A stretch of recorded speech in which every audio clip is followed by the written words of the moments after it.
Mag-aral kayo ng mabuti, ha? Ano ka na, Ellie? Pero Nay, kailangan niyo po ba talagang umalis? Hindi ba pwedeng dito ka na lang? Alam niyo naman para to sa atin, para sa pamilya natin. Sa kinabukasan niyo. Oo nga, Nay. Pero kailan po kayo babalik, Nay? Babalik din ako.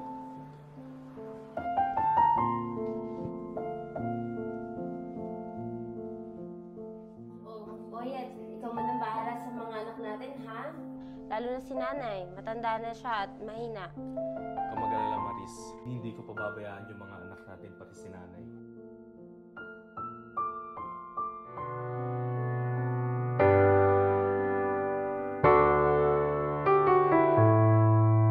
Umalis ako ng Pilipinas kahit ano bang madalas. Di alam kung kailan ako makakatakas sa hirap ng buhay na aming nararanasan. Naging motibasyon ko para ako ay lumaban. Bitbit ko ang mga pangarap para sa aking pamilya.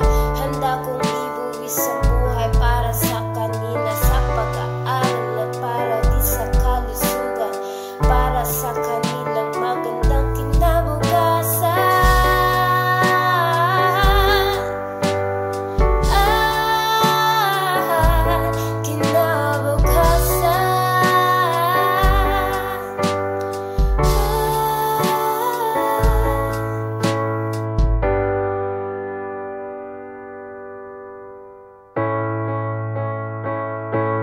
Cause I'm a Filipino, may isang munting pangarap. I'm a Filipino, lahat ay gagawin para sa pamilya. Kahit na may kalungkutan, kahit na mahirap, kakayanin ko. Cause I'm a Filipino. Kakayanin ko. Cause I'm a Filipino. Kakayanin ko. Cause I'm a Filipino.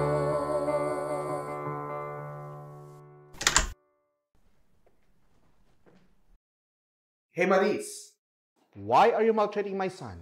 What, sir? Bakit mo nalatrato ang aking son?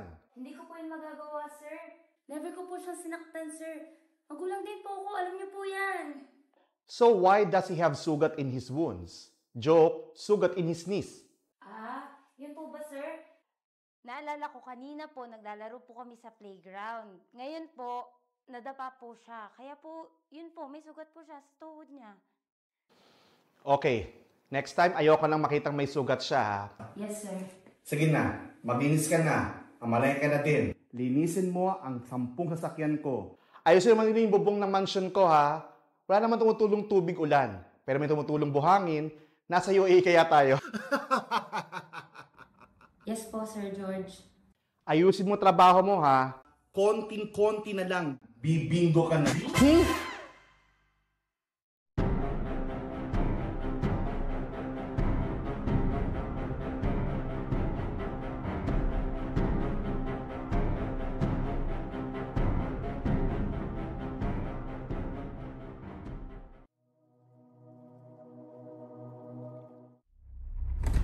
Maris! Diba, kakasabi ko lang sa'yo na ayokong makitang may sugat ang anak ko. Yang sampal na yan nararapat sa'yo. Papaya ka sa anak ko. Ayusin mo yung trabaho mo.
Nay, pagmata na, mga unatang.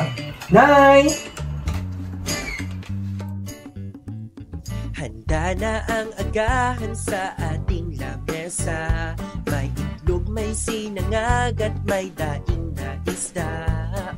Tapos na din akong maglinis at maglaba. Kaya aming inay, huwag ka nang mag-alala. Para sa'yo, gagawin ang lahat. Kapalit na paghihirap mo. Para sa nanay ko. Para sa nanay ko.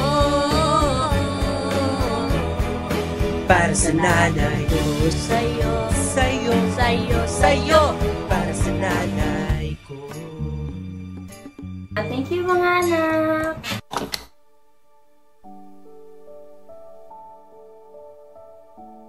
Andito ka na pala, mahal. Kamusta ang duty mo?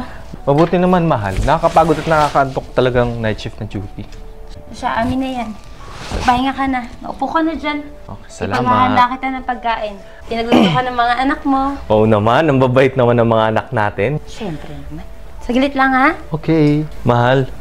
Bakit mahal? Ako muna dito. Gusto ko lang sana sabihin sa'yo na maraming salamat pala sa pagsuporta mo sa akin, saka sa mga anak natin. Wala yun. Ano ka ba naman? Para naman sa pamilya natin. Okay.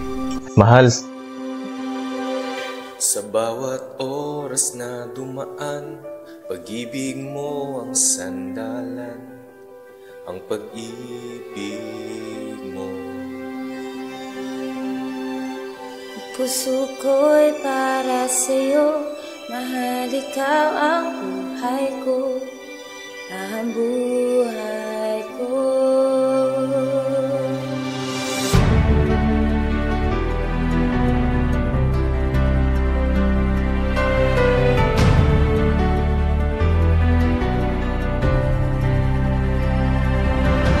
Noon hanggang ngayon, ikaw at ako lamang, Walang magkapag-iwalay.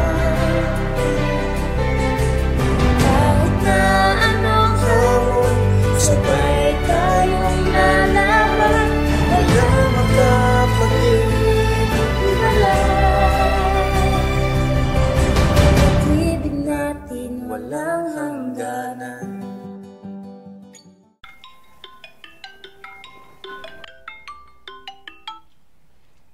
Hello? Hello, Ma'am Maris. I am Alice teacher. Gusto ko lang po ipaalam na very concerning na po yung nangyayari kay Ellie.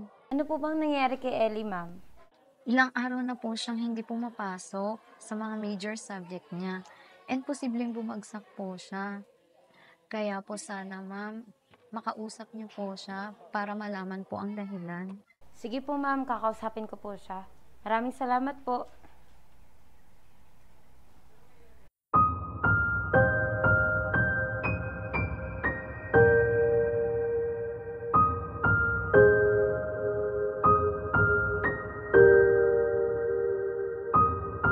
Celine! Celine! Bakit nandito ka? Ano po kasi project po kasi kami. Anong project? Nasaan ang mga project nyo? Anong oras? Dapat nasa eskwela kayo ngayon, oh. Bad influence talaga yung mga kaibigan mo na yan eh. Umuwi ka na. Ngayon na. Uwi na.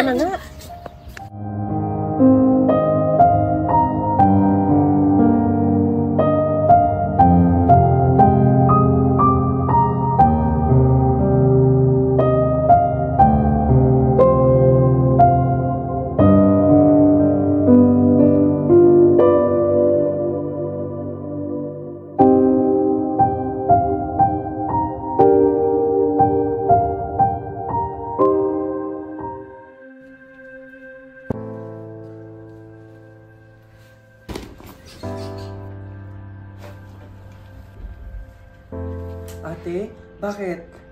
Celine! Celine! Mag-usap nga tayo. Usap tayong dalawa.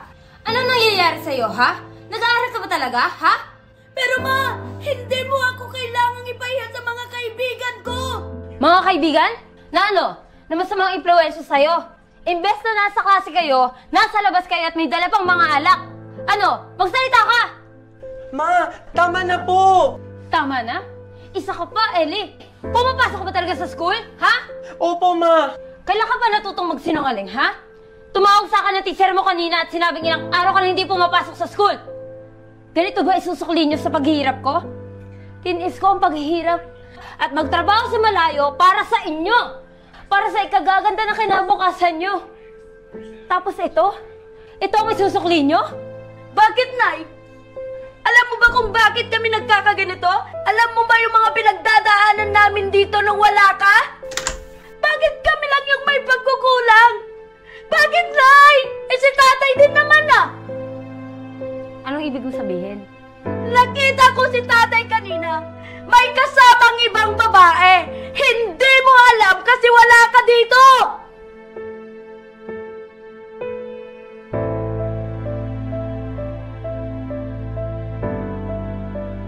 Totoo ba ang sinabi ni Celine, Boyet? Totoo ba? Bakit mo nagawa sa akin to? Pero ito ang mahal ko. Kayo ng mga anak natin. Hindi ka marunong makontento. Wala kang kahihiyan sa katawan. Bakit? Noong mga panahon kailangan ka namin, nasan ka? Lagi mo rason, busy ka sa trabaho? Busy ka sa pag-aalaga ng anak ng iba? Trabaho yun, Boyet! Trabaho yun! Ginagawa ko yun para sa inyo! Pero nagtatrabaho din ako dito! Nagtatrabaho din ako dito! Para masustentuhan lang pangangailangan dito sa bahay! Maris! Boyet! Tama na yan! Pero kulang, Boyet! Kulang! Akala mo lang hindi, pero kulang! Tumigil ka na! Sige! Sampalin mo ako! Wala kang kwentang ama! Wala kang kwentang asawa! Sinabi ko magsitigil na kayo!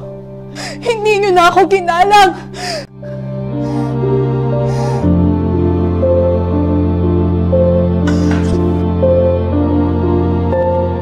Ma! Pa! Si Lola! Nay! Lola! Nay!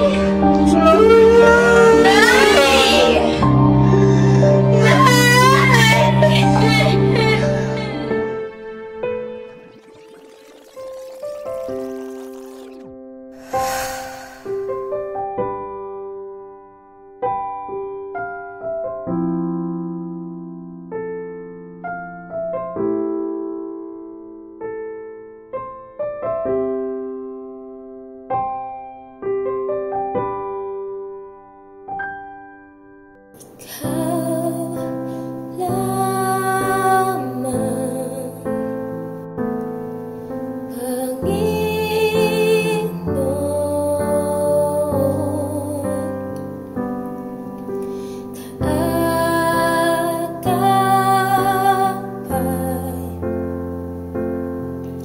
Sa